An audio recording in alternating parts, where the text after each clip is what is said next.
오늘 말씀은 사무엘상 17장입니다. 사무엘상 17장. 네. 사무엘상 17장 17절에서 27절 말씀이에요. 사무엘상 17장 17절에서 27절 말씀. 우리 사이좋게 번갈아 가면서 교독하겠습니다. 이새가 그의 아들 다윗에게 이르되 지금 내 형들을 위하여 이 볶은 곡식 한 에바와 이 떡 10덩이를 가지고 진영에서 속히 가서 내 형들에게 주고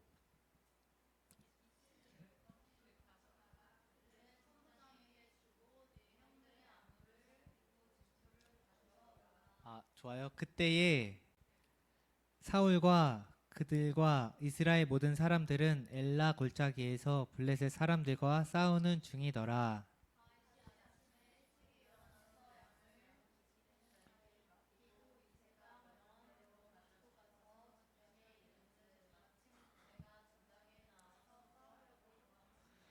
이스라엘과 블레셋 사람들이 전열을 벌이고 양 군이 서로 대치하였더라.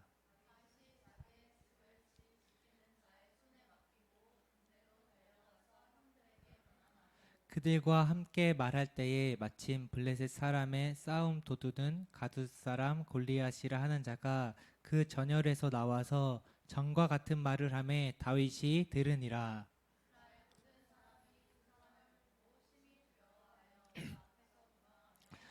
이스라엘 사람들이 이르되 너희가 이 올라온 사람을 보았느냐? 참으로 이스라엘을 모욕하러 왔도다. 그를 죽이는 사람은 왕이 많은 재물로 부하게 하고 그의 딸을 그에게 주고 그 아버지의 집을 이스라엘 중에서 세금을 면제하게 하시리라.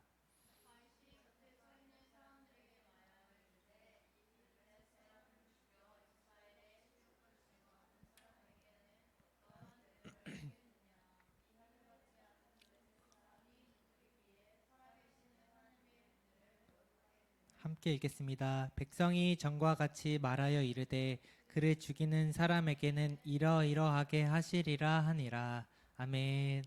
찬양이 너무 좋아가지고 내가 목소리가 많이 쉬었어요. 찬양이 좋아. 보민이 기침하는 거 빼고 완벽했어 거예요. 너무 좋아서. 제가 신앙의 진면목이라는 제목으로 내 말씀 좀 전하도록 하겠습니다. 딸 아이를 쟤를 키우다 보면은 여러 가지 에피소드가 많은데 뭐 하루 종일 되게 딸 아이랑 재밌게 노는데 웃음 가득한 행복한 하루가 이제 끝나갈 때쯤 저녁이 되면은 갑자기 애가 막 울 때가 있습니다. 엄청 찡찡거리기 시작하는 거죠. 도대체 왜 이러는 걸까? 왜 이러는 걸까? 원인은 알 수 없습니다. 야, 그만 좀 찡찡거려! 이렇게 말하면은 또 애가 더 힘차게 또 막 자지러집니다. 너무 궁금해서 야, 이래야 너 도대체 왜 그러는 거야? 이렇게 물어보면 아이가 이렇게 대답할 때가 있어요. 나도 몰라. 그냥 화가 나. 그 대답을 들으면 되게 할 말이 없을 때가 많습니다. 한국 속담 중에 사람 마음에 관한 너무나 유명한 속담이 있습니다. 뭐냐면 10길 물속은 알아도 그 다음이 뭔가요, 여러분? 한 길 사람 속은 모른다라는 속담이죠. 잘 놀던 딸 아이가 밤에 왜 진상을 부리는지 사람 속은 알기 어렵다라는 의미입니다. 그런 속담이죠. 인간관계 중에서 가장 가까운 사이가 아마 부부일 텐데 저와 유정이가 결혼한 지 8년 차가 되었어요.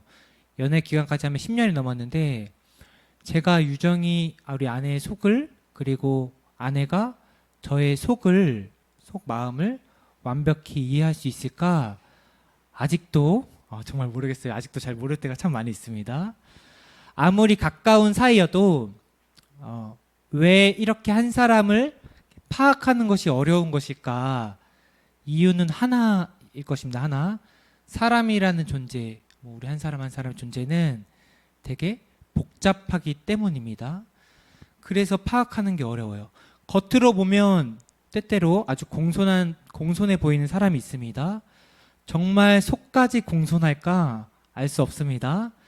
겉으로 보면 막 청렴결백하고 완벽한 사람으로 보이지만 정말 속까지 그러느냐 모릅니다. 나에게 너무나 막 진실하게 잘해주는 사람인데 가끔 드는 생각은 쟤 저거 정말 속도 저럴까? 이런 생각 들 때가 있습니다.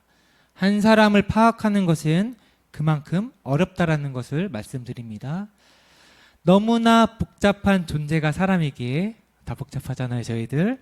겉으로 보면 파악하기 어려운 것이 사실입니다. 그렇다면 언제 그 사람을 제대로 파악할 수 있을까? 여러 순간이 있겠지만 그 중 한순간은 위기가 찾아왔을 때이지 않을까 싶습니다. 한 사람이 당신들이 얼마나 진실한지 그리고 인생에서 어떤 것을 진짜로 중요하게 생각하는지 속마음을 움직이는 진짜 삶의 목적이 무엇인지 평소에는 판단하기 어렵지만 그나마 위기에 직면했을 때 베일에 감춰진 사람의 진면목이 드러나게 되지 않을까 그런 생각이 듭니다. 신앙생활도 이와 마찬가지라고 생각합니다. 평소에는 진짜 알 수 없습니다. 누가 믿음이 좋은지 안 좋은지 겉으로는 판단하기 어렵습니다. 다들 평소에 뭐 열심히 하고 예배 드리고 헌금 잘하고 하니까 여기에 있는 우리들도 예외는 아닐 것입니다.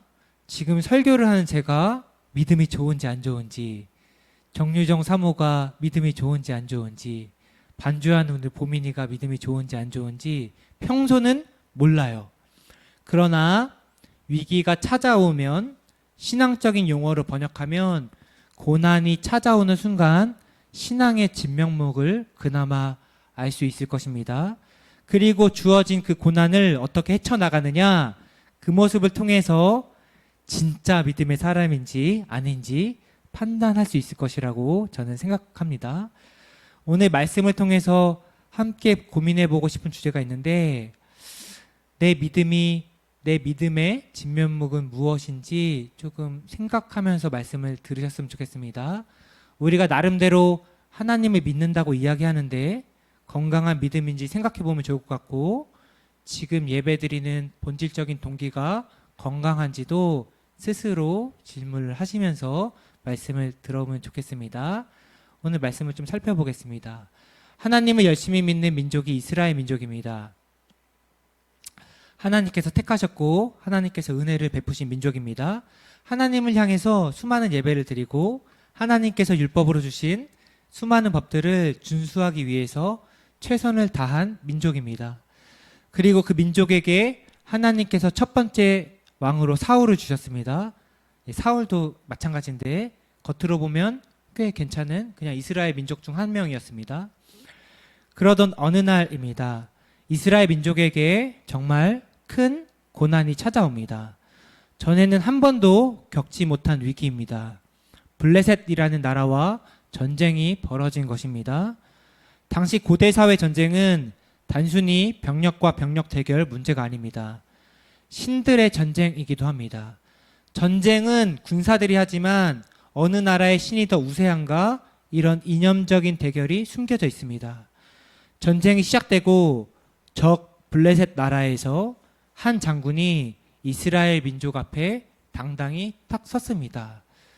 그 장수의 이름 너무나도 유명한 골리앗이라는 장군입니다. 어마어마한 덩치의 골리앗입니다. 그 기세에 이스라엘 민족이 다 쫄았습니다.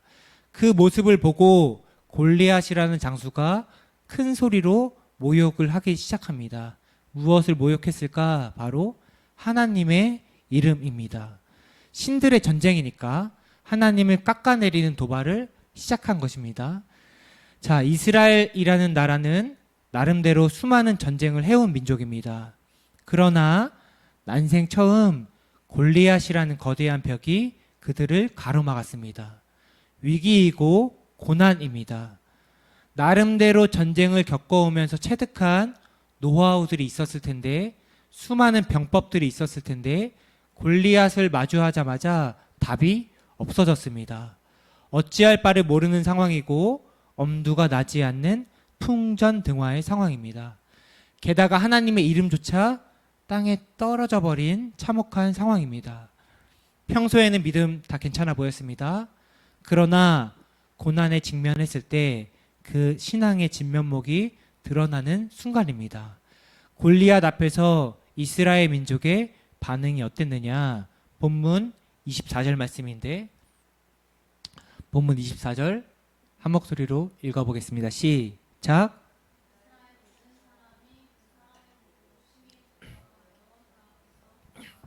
아멘. 진짜 위기 앞에서, 진짜 고난 앞에서 하나님을 열심히 믿는 이스라엘 민족의 진면목이 뭐냐면 심히 두려워해서 결국 도망쳤다라는 것입니다. 싸워보지도 않고 꼬리를 내리고 두려움에 떨면서 도망갔습니다. 그리고 이스라엘을 다스리시는 하나님 역시도 동일한 모습으로 도망치게 된 것입니다. 신의 전쟁들이니까.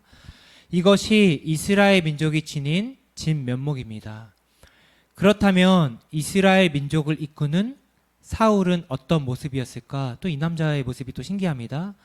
사울 왕이 지금 전쟁의 흐름을 두 눈으로 지켜보고 있습니다.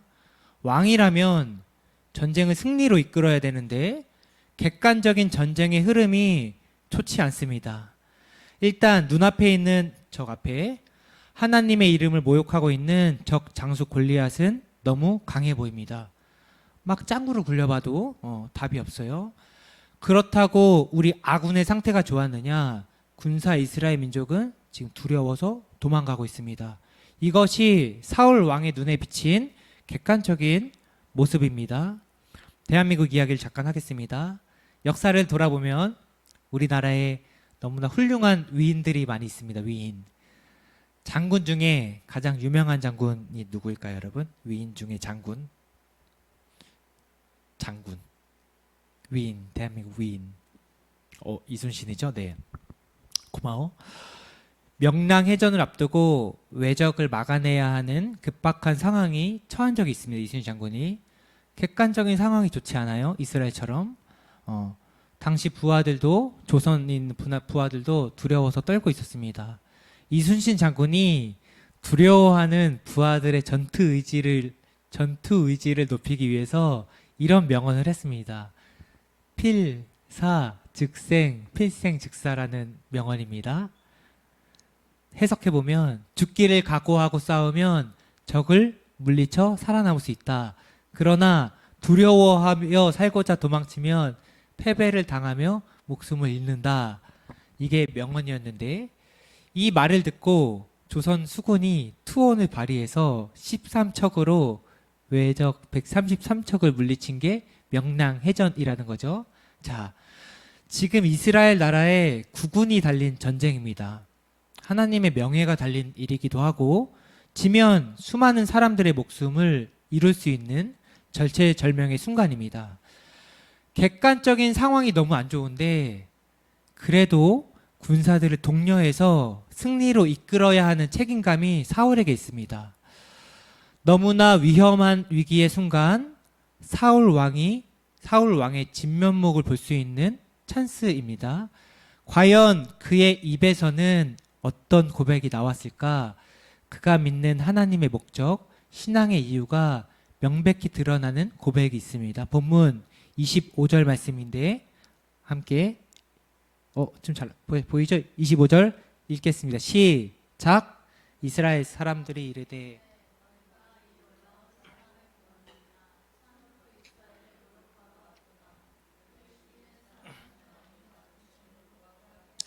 그의 딸을 그에게 주고 세금을 면제하게 하시리라. 자, 사울이 백성들 두려워해요. 지금 말하는 겁니다. 여러분 두려워하지 마십시오. 적 앞에 있는 거 골리앗을 죽이는 사람에게는 내가 많은 재물을 줘서 부자로 만들겠습니다. 나의 딸을 줘서 결혼시켜서 왕자로 삼겠습니다. 가족에게 축복을 줘서 모든 세금을 면제시키겠습니다. 이게 사울 왕이 내린 명령입니다. 사울이 전한 이 메시지를 한마디로 요약해보면 이렇습니다. 여러분, 전쟁에 최선을 다하십시오. 그렇다면 내가 보다 더 나은 삶을 여러분께 보장하겠습니다. 이런 의미입니다. 사울 왕이 가지고 있는 믿음의 진짜 이유, 신앙의 진짜 목적, 하나님을 믿는 동기가 뭐냐면 위기의 순간 드러난 그의 진심은 보다 더 나은 삶을 위해서 내가 하나님을 믿겠다. 너희들도 믿어라. 아마 이런 메시지입니다. 이것이 사울이 가진 신앙의 진면목입니다.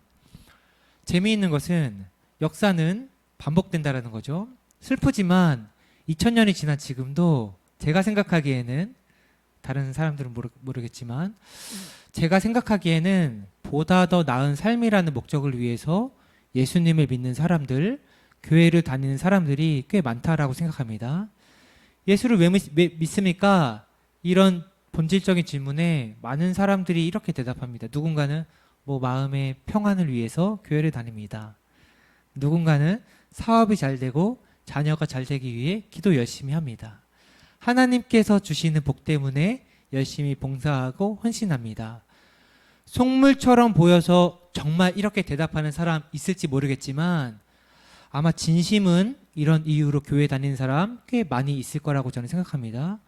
지금 이 시대도 하나님을 믿는 목적이 진심이 신앙의 진면목이 보다 더 나은 삶입니다. 사울이 그랬고 그곳에 있던 이스라엘 민족들이 꽤 그런 모습이었습니다.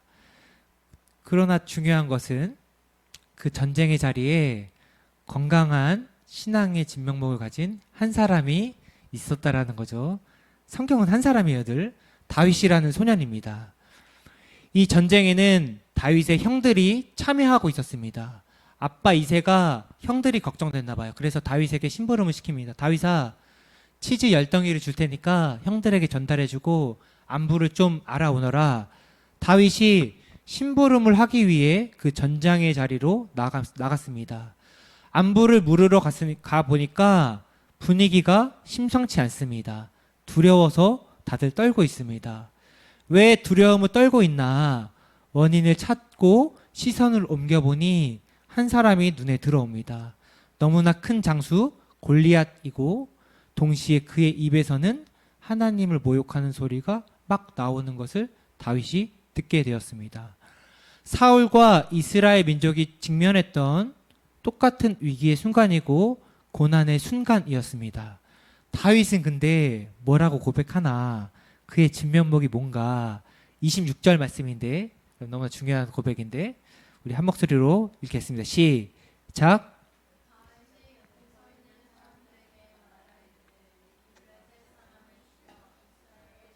제거하는 사람에게는 어떠한 대우를 하겠느냐? 이 할례 받지 않은 블레셋 사람이 누구이기에 살아계시는 하나님의 군대를 모욕. 아멘. 다윗에게도 골리앗은 골리앗입니다. 블레셋이라는 나라에 가장 싸움을 잘하는 위대한 장수입니다. 길고 짧은 것 대볼 필요 없는 상대이고 엄두가 안 나는 상대임은 분명합니다. 다윗 군사 출신 아니고 양치는 사람이고 당시 소년이었습니다. 처음 보는 고난 앞에서 낙담하고 낙심하고 좌절하는 것이 상식적입니다. 당시 골리앗 앞에서 두려워 벌벌 떠는 것이 이스라엘 군사들의 보편적인 모습입니다. 다윗이 간이 부어서 그걸 못 느끼는 사람이 아닙니다. 아버지 심부름 하러 왔으니까 그냥 형들에게 치즈 10개 주고 집으로 돌아가도 뭐라고 할 사람 아무도 없습니다. 오히려 집으로 돌아가는 게 상식적이고 일반적이고 정상적인 행동입니다. 그러나 다윗은 그렇게 하지 않았습니다. 왜 그랬냐면 소년 다윗을 도저히 참지 못하게 하는 한 가지 상황이 있었습니다. 진면목을 드러나게 하는 어쩔 수 없는 기폭제가 그 자리에 있었습니다. 그게 뭐냐면 골리앗 입에서 나오는 하나님을 모욕하는 소리였습니다. 소년 다윗이었지만 적 골리앗은 너무나 강대해 보이지만 결코 참을 수 없었습니다. 하나님의 이름이, 하나님의 영광이, 살아계신 하나님의 주권이 땅에 떨어지는 것만큼은 도저히 용납할 수 없었던 것입니다. 그것이 설령 다윗의 목숨을 잃게 할지라도 그냥 참고 넘어갈 수 없었습니다. 저 블레셋 사람이 누구이기에 살아계신 하나님의 군대를 모욕하느냐? 이 고백은 자신의 목숨보다 중요한 다윗의 믿음이고 고난 앞에서 드러난 그의 믿음의 진 면목입니다. 만약 다윗이라는 사람에게 당신 왜 신앙생활을 합니까? 그 목적에 대해 묻는다면 그가 뭐라고 대답할까? 하나님, 그 자체가 나의 신앙의 목적이고 나의 삶의 이유이고 나의 신앙생활의 동기입니다. 이 정도로 대답하지 않을까 생각합니다. 당시 이스라엘 민족 그리고 사울 왕 그리고 오늘 수많은 교회 다니는 사람들의 신앙의 목적은 보다 더 나은 삶입니다. 위기의 순간 더 명확하게 드러납니다. 그러나 다윗의 신앙의 목적은 하나님 그 자체였습니다. 하나님 자체가 전부였고 그의 생명이었습니다. 하나님께서는 여전히 다윗과 같은 사람을 오늘날에도 찾고 계실 거라고 저는 생각합니다. 하나님이 주시는 어떤 복보다 어떤 축복들보다 하나님 자체가 더 좋으셔야 합니다. 하나님을 믿어서 내 삶이 더 잘 되는 축복보다 복의 근원이신 하나님 그 자체가 우리의 믿음의 목적이 되어야 합니다. 예배 드려서 기도 열심히 해서 헌금 열심히 해서 무엇인가를 얻어내는 하나님이 아닌 예배의 대상이신 하나님 자체로 만족하는 신앙이 우리의 신앙의 모습이 되어야 합니다. 사랑하는 우리 세상 속의 교회 성도 여러분, 믿음 그 자체가 전부인 저희 모두가 되길 소망합니다. 이 세상을 지으시고 특별히 나를 너무나 사랑하시는 주님 한 분만을 순수하게 사랑하는 저희가 되길 소망하고 하나님의 영광을 위해 하나님의 이름을 위해 하루하루 주어진 삶에 최선을 다하는 저희 모두가 되기를 간절히 바랍니다. 기도하겠습니다.